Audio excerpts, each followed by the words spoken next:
Man says he won $50,000 but refused to help his sister. Was he wrong?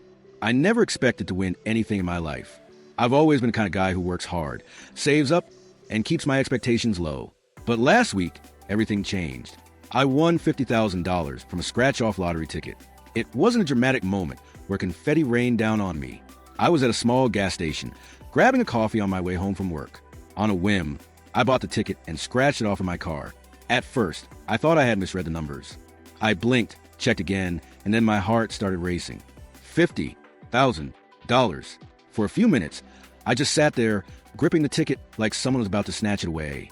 My hands were sweating, and my mind raced through all the possibilities. I wasn't rich, but for the first time in years, I wasn't drowning.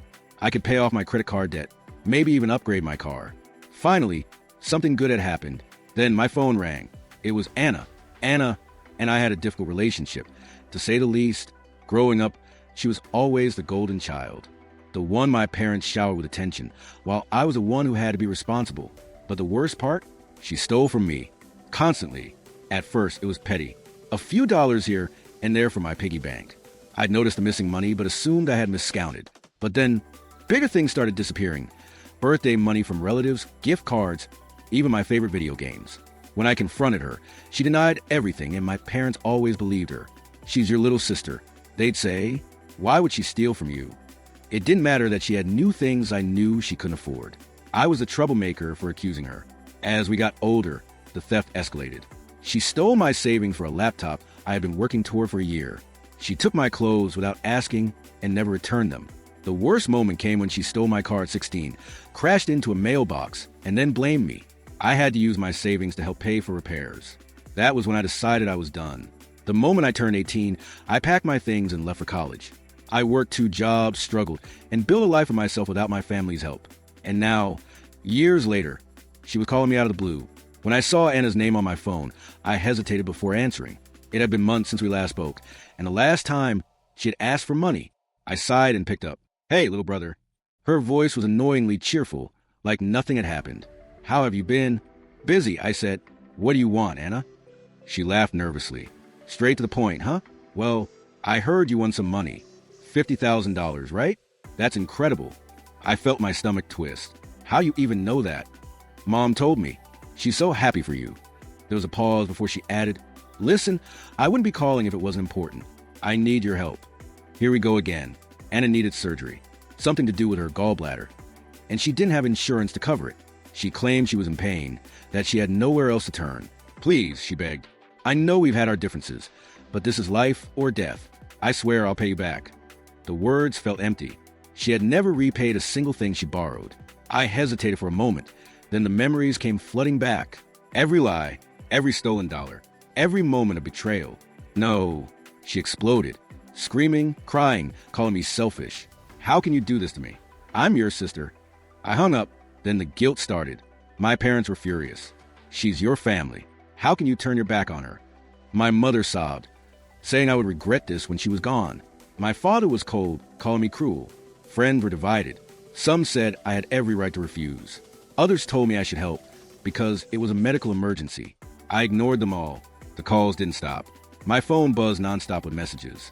Angry ones, desperate ones, even guilt-tripping ones. Anna, I hope you can sleep at night knowing you're letting me suffer. Mom, if she dies, it'll be on your conscience. I turned my phone off. Then, one night, there was a knock at my door. It was my mother. She looked exhausted, her eyes red from crying. She's in the hospital, she said. It's real. She needs a surgery in a few days. If she doesn't get it, she could die. I felt something twist in my gut. Why is this my problem?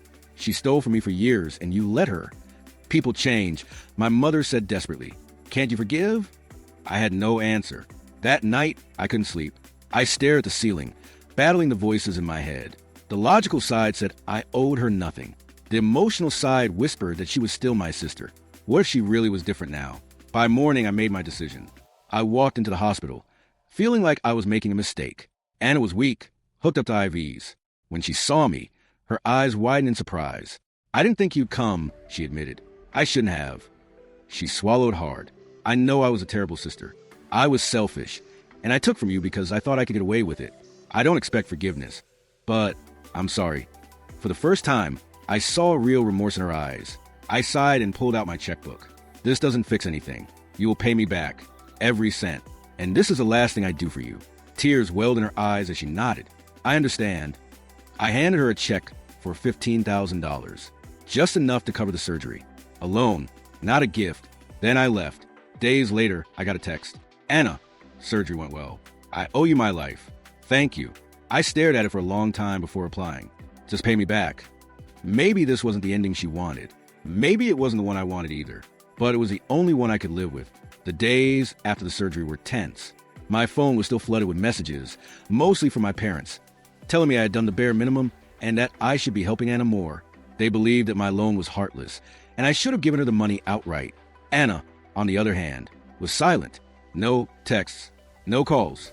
It was strange. She had fought so hard to get my help, yet now that she had it, she had nothing to say.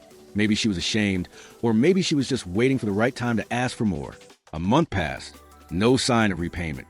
I wasn't expecting her to hand me a check immediately, but I at least expected a discussion. Something to prove she intended to honor our deal. I finally texted her. Anna, just checking in. Any update on the repayment plan? No response. A week later, I tried again.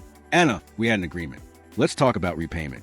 She finally responded, but her message made my blood boil. I just had surgery, and you're already asking me for money? Give me a break. I clenched my jaw. I should have seen this coming. My parents, of course, took her side. She just got out of surgery. My mom scolded me over the phone. Do you really need money that badly? That's not the point, Mom. The point is that we had a deal. She agreed to pay me back. She's your sister. Why do you care so much about money? I almost laughed. It was never about the money. It was about respect. About proving to me that she actually changed. But deep down, I knew she hadn't. One night, I was scrolling through social media when I saw something that made my stomach turn. Anna had posted a picture at a restaurant. An expensive one. A place she definitely couldn't afford, especially after just having surgery. In the comments, people congratulated her on her recovery and how she looked so happy and stress-free. Stress-free? She owed me $15,000. I took a screenshot and sent it to her. Glad to see her doing well. Maybe now you can talk about paying me back. She didn't respond. I decided to pay her a visit. If she wouldn't respond to text, she would have to deal with me in person. When she opened the door, she looked surprised. Oh, hey, didn't expect to see you. I crossed my arms. Yeah, well, you haven't been answering my messages. Figured I'd stop by. She rolled her eyes. God, you're acting like a debt collector. It was just dinner. I needed a break. A break? Anna, I gave you $15,000. Do you know how long it takes me to make that kind of money? She sighed, rubbing her temples. Look, I'll pay you back. Eventually, to stop breathing down my neck. That was it. That was the moment I realized nothing had changed. I stood there for a long moment, looking at my sister, the same sister who had stolen from me, lied to me, manipulated me my entire life. And now, even after everything, she was doing it again. You know what? Keep the money, I said finally. She blinked. Wait, what? You heard me. Keep it. But I'm done. Don't ever call me again. Her face twisted. You're overreacting. No, I'm not. I should have cut you off years ago. But I won't make that mistake again.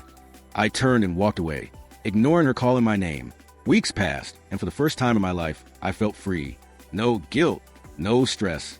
I had finally broken away from Anna's toxic hold on me. Then one day, my father called. Your mother isn't doing well. She had a heart attack. She's stable now, but we don't know how much time she has left. My chest tightened. Despite everything, I still love my mother. I had to go back. Walking into the hospital felt like deja vu. Except this time, it wasn't Anna who was lying in the bed. It was Mom. She looked weak, her eyes heavy with exhaustion. When she saw me, she reached out for my hand. I know things haven't been easy, but I need you to know I love you, and I just want you and Anna to get along. I swallowed hard. I know, Mom. Anna was sitting in the corner of the room, looking down at her hands. She looked different. Maybe this really was a wake-up call for her. Maybe not. Either way, I wasn't going to spend my life waiting for her to change. I turned to leave, and for once, she didn't try to stop me, and that was enough closure for me.